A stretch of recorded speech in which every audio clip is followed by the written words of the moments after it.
Hi, piano players of Skyline School. This is your school song, Where Eagles Soar. Hopefully, by this point, you have printed out the music. Okay? Print it out, and here's why. Grab a pencil, and I want you to mark anything that you don't know automatically by heart when you are looking at this score. Do you know where all the notes are and what they are called on the treble clef? Write them in. Same with the bass clef with your left hand.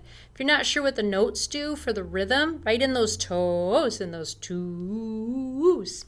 I'm going to play the right hand first. That's the treble clef, okay? I'm going to do my best to show you all of my hand here, okay?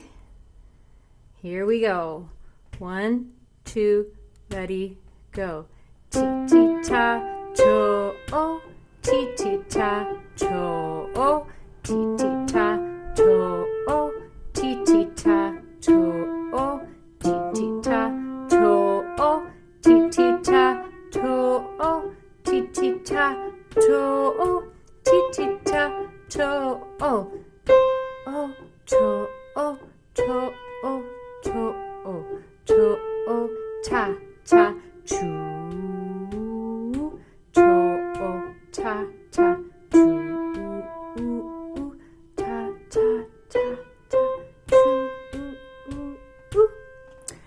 Okay, that is our right hand.